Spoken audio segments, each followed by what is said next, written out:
సచిన్ రాజ్ అత్యాధునిక world class physiotherapy treatment తో అన్ని రకాల నొప్పులకు శాశ్వత పరిష్కారం. నమస్తే రమగారు. నమస్తే జయ. రమగారు, ఏదైనా ఒక మంచి కథ చెప్తారా? పూర్వం ఒక పల్లెటూరులో చేత్ సింగ్ అని ఒక ఆయన, ఇదే పేరు, జరిగిన కథే అన్నమాట ఇది.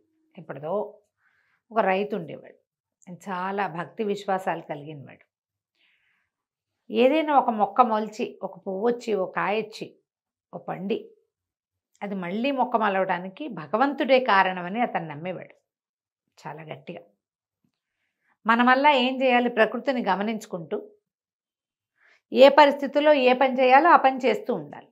దాన్ని వృద్ధి చేసే సహాయం భగవంతుడే చేస్తాడు. అలాంటి భావాలు ఉండేవి. ఇవి పురాతన భావాలు కదా.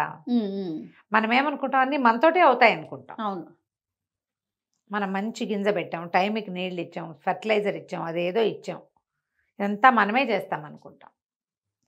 కానీ దీంట్లో భగవంతుడి హస్తం ఉందని మనం నమ్మం. ఏదైనా పోయిందనుకో, దేవుడు నాకు అన్యాయం చేశాడు అనుకుంటాం. కరెక్ట్ అండి. ఎప్పుడు అంతే. మిగిలినవన్నీ ప్లానింగ్ అంతా మంది. నేను అట్లా చేశాను, నేను ఇట్లా చేశాను, నాకు అది తెలుసు, ఇది తెలుసు, చిన్నప్పటి నుంచి ఇంతే నేను, అలాంటివి బోల్డ్ అని చెప్తాం. నాకు తెలుసు.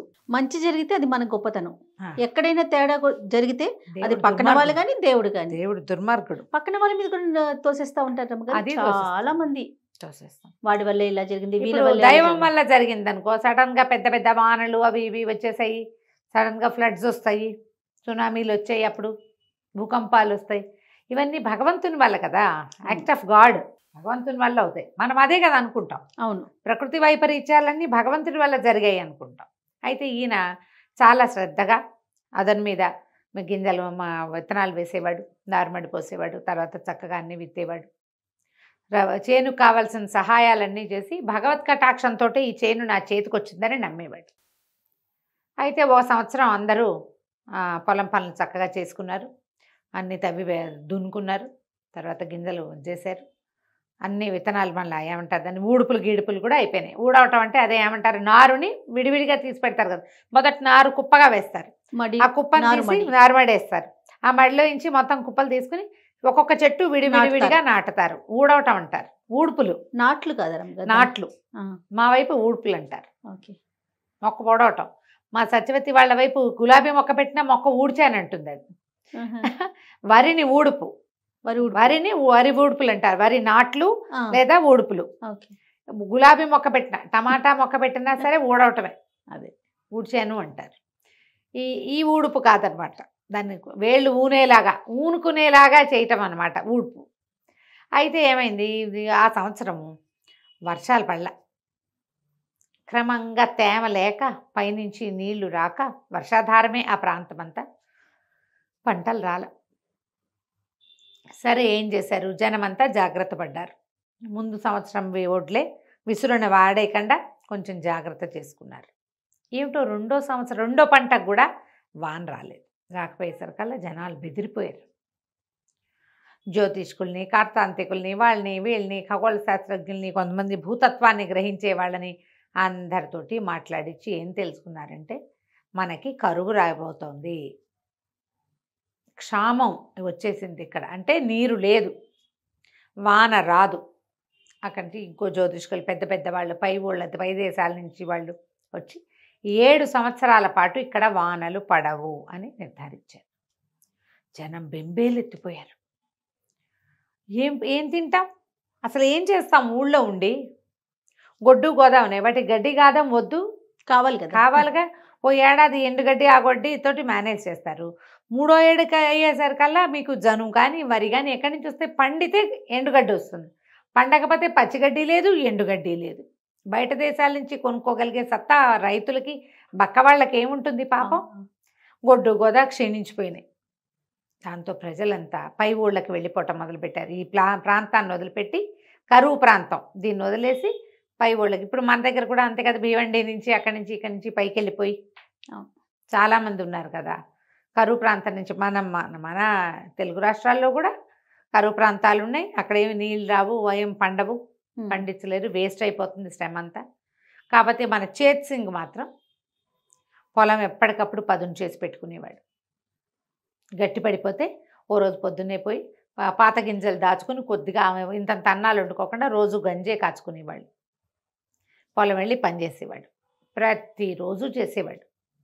మధ్యలో ఏ ఒక రోజు అర రోజు ఊరుకునేవాడు, కానీ మళ్ళీ వెళ్ళి పొలం అంతా సక్రమంగా గట్లు సరి చేసుకోవటము, పొలం అంతా దున్ని తవ్వి మట్టిని మెత్తగా చేయటానికే ప్రయత్నం చేస్తూ ఉండేవాడు.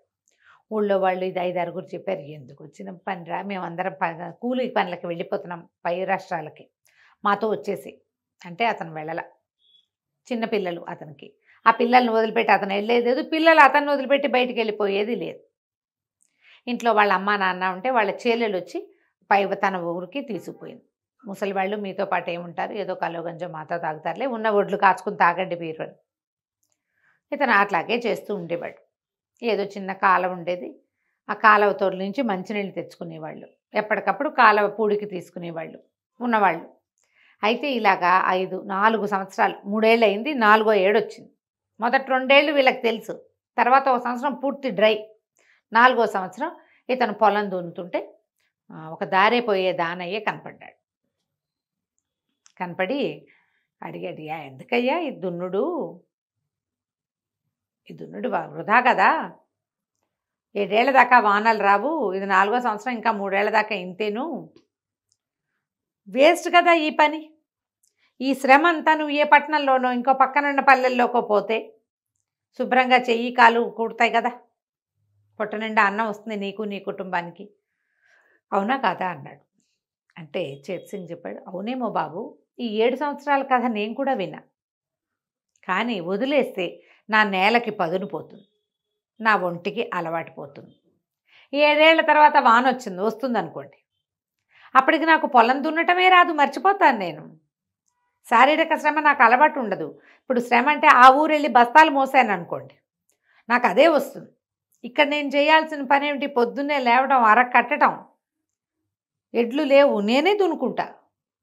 ఈ పని చేస్తూ ఉంటేనే ఇది అలవాటుగా ఉంటుంది. కానీ వేరే పనిలోకి వెళ్తే ఈ పని ఎవరు చేస్తారు, నా బదులు రైతు పని రైతే కాదా చేయాలి.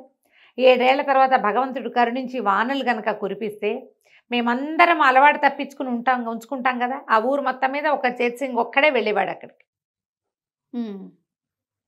అతను ఒక్కడే దున్నేవాడు. ఇది నేను చెప్తుంటే నీకు ఒకటి గుర్తొస్తోందా?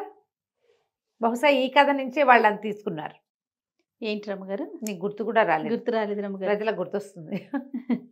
ఊళ్ళో అందరూ పని మానేసిన ఒకడు మాత్రం మాండు, వీడు పని వీడు చేసుకుంటూ ఉంటాడు. ఆ పొలం మాత్రం చక్కగా ఉంటుంది, మిగిలిన అన్ని చవుడు పట్టిపోయి దాళ్ళుగా అయిపోయినాయి. ఇతని పొలం మాత్రం మృదువుగా ఉంది మట్టి. ఈ మట్టికి మృదువుగా ఉండటం అలవాటు తప్పిపోతుంది, నా ఒంటికి ఈ పని చేయటం అలవాటు తప్పిపోతుంది.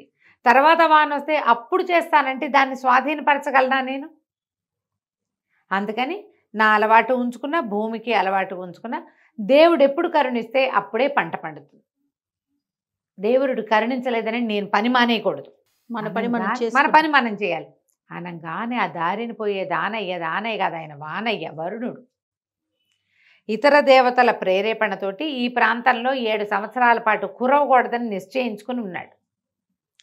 తను వదిలేసిన ప్రాంతం ఎలా ఉందో చూడడానికి దారిని పోయే దానయ్య వేషంలో వచ్చాడు. ఆయన ఆశ్చర్యపోయాడు. ఎవడి పని వాడు చేయాలంటే, వీడి పని వీడు చేస్తుంటే నా పని నేను చెయ్యొద్దు, చేయాల్సిందే కదా, చేయాల్సిందేనని ఆయన పైకి వెళ్ళిపోయి వెంటనే వాన కురిపించేసాడు. ఏ సీజన్లోనూ వాన పడకుండా లేదట ఆ రాష్ట్రంలో. ఇక అక్కడి నుంచి వాన పడేసరికల్లా 18 ఉంది ఇతనికి పొలం, ఆల్రెడీ తవ్వి పెట్టి ఉన్నాడుగా. చక్కగా గింజలు పై ఊళ్ళకి వెళ్ళి గింజలు తెచ్చుకున్నారు. వీళ్ళ దగ్గర గింజలు ఏం లేవు, అన్నీ పోయినాయి, వీటి పని అయిపోయింది, చల్లేసుకున్నారు. అందరికంటే ముందు చేత్ సింగ్ పంటే పండింది, ఎక్కువగా పండింది. మిగిలిన వాళ్ళందరికీ 10 బస్తాలు పండితే ఇతనికి 25 బస్తాలు పండింది. ఎందుకంటే ఇతని నేల పదును మీద ఉంది. తవ్వుతూ ఉండాలి ఎప్పుడు కూడా. మనుషులకి ఆ రకమైన శ్రద్ధ ఉండాలి.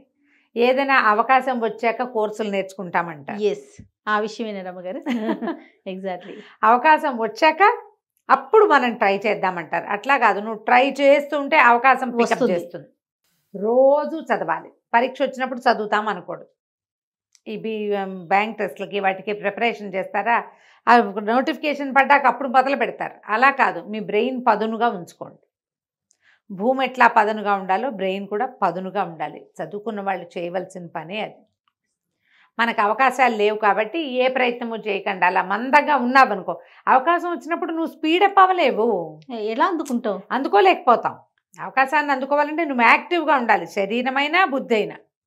దానికోసమని ఎప్పుడు రెడీగా ఉండాలి. అవకాశాలు ఇచ్చేవాడు భగవంతుడే, అంతే. కానీ అవకాశం అందిపుచ్చుకోవాల్సింది ఎవరు? మనము. దానికోసం మనం రెడీగా ఉండాలి. కాబట్టి బ్రెయిన్ని పదును పెట్టండి. ఒంటికి పట్టిన మందం, బద్ధకాన్ని, సోమరిపోత్తనాన్ని వదిలిపెట్టేసేయండి.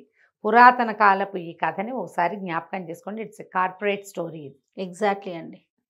ఎప్పుడు పనిచేయాలి, ఎప్పుడు అప్డేట్ అవ్వాలి. అదేదో అవకాశం వచ్చినప్పుడు అప్డేట్ అవుతాను అనకూడదు, నువ్వు చేస్తూ ఉండాలి. ఎంత పెద్ద ఉద్యోగంలో ఉన్నా కొత్త కోర్సులు ఏదైనా రాగానే నేర్చుకోవాలి. డాక్టర్లు, ఆయన ఎవరో ఒక డాక్టర్ చెప్పారు, ఆపరేషన్స్లో కొత్త మెలకువలు వస్తున్నాయట.